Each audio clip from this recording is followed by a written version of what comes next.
In the basement of a public school on New York's Upper East Side, these elementary school students are getting a lesson in sport and in life.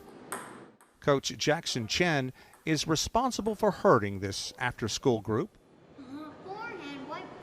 Working with kids, they are very energetic, right? It's really hard to get their attention, but once you find their common interests, what they really like, it's really fun working with them. Elizabeth POLSANELLI is 10 years old.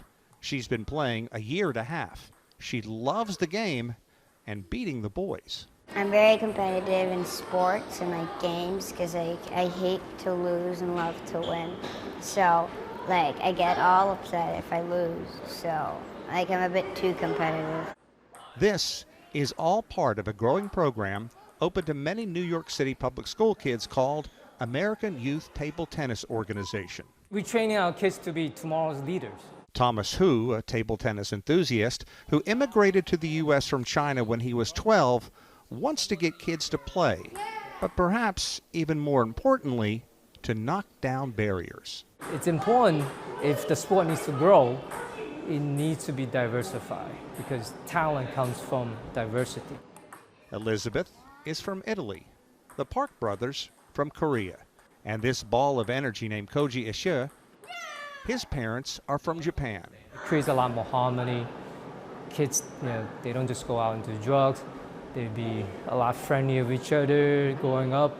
We will have less of this racial discrimination. There is something about table tennis, the kind of sport that lures spectators into becoming players.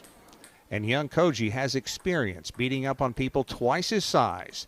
He's been playing his father the past year and a half. I mostly win every time. The first time I played a game with him, he won one round, I won 18. No, 18? Yes. No, really? Yes. Thomas Hu is a successful banker, and he can't help thinking about what ping pong diplomacy meant to U.S. and China and what it means to legions of people just like him. The fact that that event happened, the relationship between U.S. and China were normalized in the 70s. I was able to immigrate here. My father was able to reunite with all his brothers and sisters in the States. And I have a chance to excel.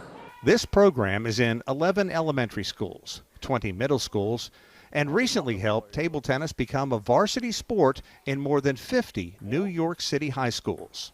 And as much as anything, it's a way to build on an event that changed the global diplomatic and political landscape 50 years ago. Sean Caleb, CGTN, New York.